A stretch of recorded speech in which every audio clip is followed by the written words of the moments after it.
கொண்டாட்டம். ஒரு அழகான காற்றையில நிறையா பட்டாசுகளையும் வச்சுட்டு இருந்துச்சு. அப்போது காற்று எங்கே பார்த்தாலே வண்ண வண்ணமான பட்டாசுகளையும் வச்சுட்டு இருந்துச்சு. அப்போ குழந்தைங்க குக்குவோ அதை வண்ண வண்ணமான அழகான பட்டாசு வெடிக்க பார்த்தேன். அதை வண்ண வண்ணம் அழகான பட்டாசுகளை குழந்தைங்க பார்த்துட்டு இருந்தாங்க. அப்போ மீனுக்குருவி இரவு நேரத்தில் சாப்பாடு தயார் பண்ணிட்டு இருந்துச்சு. அப்பா அப்பா இன்னைக்கு பட்டாசுவே வாங்கி தருவாங்க, நிறைய வெடிப்பேன். அம்மா தம்பி குக்கு அப்பா இன்னைக்கு இன்னும் வாங்கி தருவாங்க, நிறைய சாப்பிடுவேன். பசங்கயா வீட்டுக்கு பார்த்தது போதும், சீக்கிரமா கீழே இறங்குங்க, நம்ம சாப்பிடுங்க. அப்பா வரட்டும். அப்பாக்குள்ள பட்டாசு வச்சுட்டு நாங்கள் அப்பா அம்மா சாப்பிடுறோம். அதுக்கப்புறம் மீனுக்குருவி நேற்று சாப்பாடு ரெடி பண்ணி அப்போது மீனுக்குருவி தட்டு சாப்பாடு பிடிச்சிட்டு இருந்துச்சு. அப்போது கோவை குருவி ஒரு பை எடுத்துட்டு தன்னோட வீட்டுக்கு பறந்து போச்சு. ஐயா சாரி, ஹலோ நாங்கள் பாரு அப்பா வராங்க அப்படி சொன்ன உடனே ஐயா குழந்தைகளுமே குதிக்க ஆரம்பிச்சுட்டாங்க. இன்னைக்கு எவ்வளோ நேரமே வரலையா, நீங்கள் எவ்வளோ நேரமே வர மாட்டீங்க. மீனும் நான் உங்ககிட்ட என்ன சொல்லுது, எனக்கு பேக்குக்குள்ளே எடுத்த சலவிதையோ எதுவுமே இல்லை. அப்போ குழந்தைகள் என்ன பண்ணுவாங்க? அப்படி கோவை குருவி சுருட்டிக்க மூடு கொக்கு அது பைய திறந்து பார்த்தான். ஆனால் அந்த பைக்குள்ள சலவிதையுமே எதுவுமே இல்லை, வெறும் பூ மட்டும்தான் இருந்துச்சு. இதை பார்த்தா குக்கு வெளியே போய் சோகமாக அழுதுட்டு இருந்தான். தன் அப்பா பட்டாசு வாங்கி கொடுத்துக்காம சோகமாக அழுதுட்டுவே இருந்தான். அப்போது யாராச்சும் ஒரு துப்பாக்கி எடுத்துட்டு அங்கே பக்கமாக வந்தான். குக்கு, எங்கள் அப்பா துப்பாக்கி வாங்கியிருக்காங்க, இது வெடிச்சா கலையா புகை வரும். ஆமாம், அப்பா என்ன வாங்கி கொடுத்தாங்க? எங்கள் அப்பா எதுவுமே வாங்கி கொடுக்க மாற்றிட்டாங்க. இன்னைக்கு பட்டாசு வாங்கி கொடுக்கும் போது பூங்கத்தை வாங்கி கொடுத்துருக்காங்க. உன்னை அப்பாவே எதுவுமே வாங்கி கொடுக்க மாட்டாங்க, எனக்கு தெரியும். அப்படி கீழா பேசிட்டு ராச்சு பறந்து போயிட்டான். கொக்கு, இங்கே என்ன பண்ணிட்டுக்க? வெளியே வா, அம்மா சாப்பிட கூப்பிடுறாங்க. இல்லை, எனக்கு சாப்பாடவே ஏதோ வேணாம், நான் சாப்பிட மாட்டேன். அப்படியே குக்கு ரொம்ப நேரம் அழுதுக்கு கோவை குருவி சொன்னது. மகனே, இது பூவை நாய்க்கு இதை வச்சா நிறையா காசு வரும். நிஜமாப்பா? ஆமா செல்லக்குட்டி, அப்பாவுக்கு இனிப்புகளும் நீ கேட்ட நிறைய வண்ண வண்ணமான அழகான பட்டாசும் வாங்கி தருவேன். அப்படியே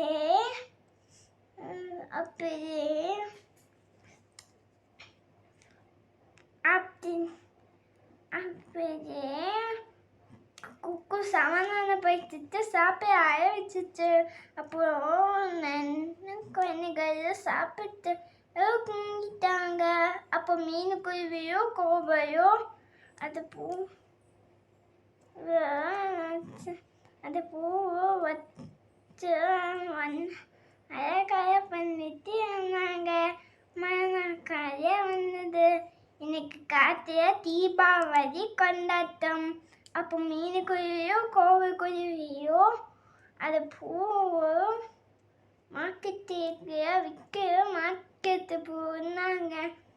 குக்கு, நீ ரொம்ப நேரமே அழுதுட்டு இருந்த, பாவம் நம்ம அம்மா அப்பா.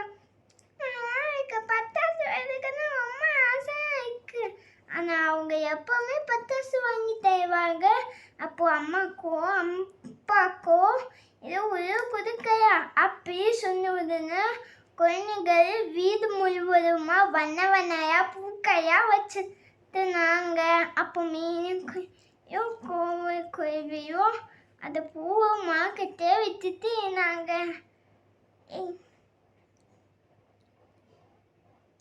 காயா இங்க என்ன பண்ணிக்க இப்பயே நீங்க கும்பிட்டு நீங்கன்னா கதைக்கு ஏதாச்சும் வருவாங்க.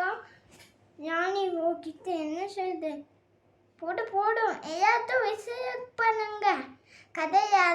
கதைய யாராச்சும் வாங்க வருவாங்க பாருங்க. அப்படியே நன்னுக்காகையும் பேசிட்டுக்க போது யாச்சும் வந்தா அப்பா எனக்கு உயிர் பத்தாச்சுமே தீர்ந்து போச்சு, எனக்கு இன்னும் கொஞ்சம் பத்தாசு வாங்கி தருங்க. ஏய் இப்பதான் உயிர் பத்தாசு வாங்கி கொடுத்தேன். இப்போ என்கிட்ட பார்த்தா நிறைய பத்தாசு வாங்கி கொடுக்க சொல்ல ஓகே என்ன பத்தாசுமே கிடைக்கவே ஆடு. காயு குழந்தைக்கு திருப்பி பேசியாமா யாச்சும் செய்யா நீ போடா வீட்டுக்கு. அம்மா இது இனிப்பெல்லாம் செஞ்சுட்டு உனக்கு நிறைய பத்தாசு வாங்கிட்டாய. அப்படியே அப்படி இது சொன்ன உடனே மயக்கு பின்னாலேயே ஒரு தேவதை பார்த்துட்டு இருந்தாங்க. ஓஹோ காசு தீபாவளி கொண்டாட்டமா, இந்த பறவைகளுக்கு ஏதாச்சும் கொடுக்கணும் ஆசையா இருக்கு. அதுக்கப்புறம் ஒரு தேவதை ஒரு வயசான பறவையா மாறி அங்கே மார்க்கெட்டுக்குள்ளே வந்தாங்க.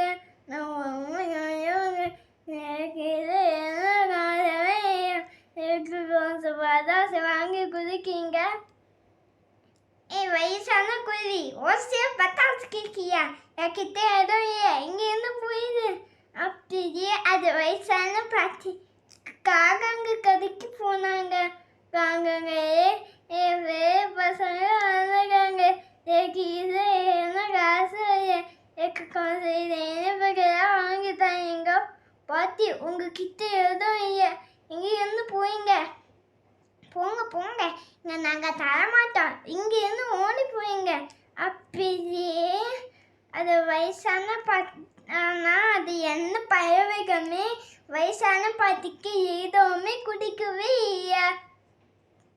பறவைகளே பசங்க வந்துருக்காங்க, இது வண்ண பூக்காய வச்சா ரொம்ப சந்தோஷப்படுவாங்க. கொஞ்சம் இது வண்ண பூக்காய குடிக்கீங்க. அது என்ன பற்றி நிச்சயமா உங்களுக்கு வண்ண பூக்கழுவி கொடுப்போம். ஆமாம் உங்களுக்கு என்ன நிறையா பூவோ வேணுமோ அந்த பூவோ உங்களுக்கு நிறையா கொடுப்போம். அப்படி கோவக்குழவி ஒரு பூவு கவைக்குள்ள போட்டுட்டு அதை வயசான பாட்டிக்கு கொடுத்தாங்க. வயசான பாட்டி அது பூ வாங்கிட்டு போயிட்டாங்க. கதை வந்தது. அப்பாடா எவ்வளோ பாதி பூவா விட்டாச்சு. ஆமாம் அப்போ நம்ம பத்தாசு வாங்கிக்க ரொம்ப நிறைய ஆகும். அப்படி பறவைக பேசுறதுக்கு போது வேட்டக்காய மார்க்கெட்டுக்கு வந்தது. பறவைகள் எங்க கிட்ட காசு கொடுத்துங்க, ஏன்னா நீங்கள் இங்கேருந்து போக மாட்டீங்க. அதுக்கப்புறம் எல்லா பறவைகளும் பேர்ந்துட்டு அவங்க கிட்ட இருந்த காசு கொடுத்துட்டாங்க. பறவைகளா என்ன பார்த்துட்டு இருக்கீங்க, சீக்கிரமா எங்களுக்கு காசு கொடுங்க. ஐயா எங்களுக்கு உயிர் காசுலாம் விற்பனை இருக்கு, உயிர் காசு விற்பனை ஆயிடுச்சுன்னா எங்கள் கிட்ட கொடுத்துங்க, ஏன்னா நீங்கள் போக மாட்டீங்களா அர்த்தம். அப்படியே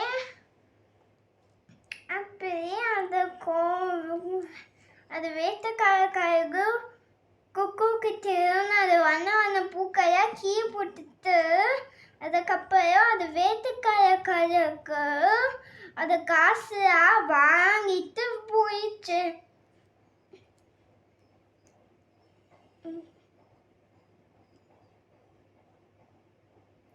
கோவை அந்த கழுகு மோசமான கழுகு. இப்போ உங்களுக்கு காசு போச்சா? காயம் நீ என்ன சேர்த்துக்க வாங்க, மற்ற இனிப்பு காயா எடுத்துட்டு நம்ம தீபாவளி கொண்டாடையா. அப்படியே ஐயாக்காகளையோ இனிப்பையா வாங்கிட்டு வீட்டுக்கு தீபாவளியே போனாங்க. இங்க பாருங்க எனக்குதாங்க. ஆனா மீனும் பசவங்க ரொம்ப பாவம், அவங்க கிட்ட எதுவுமே இல்லை. அப்பனா நம்ம பட்டாசு வாங்கறதுக்கு ரொம்ப ஆசையா இருக்கும். அப்படியே அதை அவங்க வீட்டுக்கு போனாங்க. வீட்டுக்கு போன உடனே வீடு அந்த அம்மா நிறைய வச்சுக்கு பார்த்தாங்க. அம்மா அப்பா வந்துட்டீங்க, உங்களுக்கு பாருங்க வீடு முழுவதுமா பூக்கையாயோ வீடு முழுவதும் விளக்குகாயோ அழகாய பண்ணி வச்சுக்கோம். அப்பா அப்பா சீக்கிரமா பட்டாசு எடுங்க, நம்ம பட்டாசு வெடிக்கலாம். அப்பயோ மீனுக்கும் கோவுக்கும் என்ன நடக்குது தெரியவே இல்லை. அப்போ அது வயசான பாட்டி பரிசுகளை கொண்டு வந்து நான் எங்களுக்கு உதவி செய்யுங்க. ஆமா பாட்டி, உங்களுக்கு உதவி செய்வோம். அப்படியே அதை வயசான பாட்டி பைசா கொடுத்தாங்க. வயசான பாட்டி அதை வாங்கிட்டுவே போயிட்டாங்க. கொஞ்ச நேரமா அவங்க உருவத்தமா வாங்கி மறுபடியும் வாங்கத்துக்கு போயிட்டாங்க. அதை பாட்டி கொடுத்த பைசிய நிறைய பட்டாசுகளோ இனிப்புகளோ இருந்துச்சு. அப்போ அந்த குழந்தைங்கள பட்டாசு வச்சு தீபாவளி கொண்டாடுவாங்க.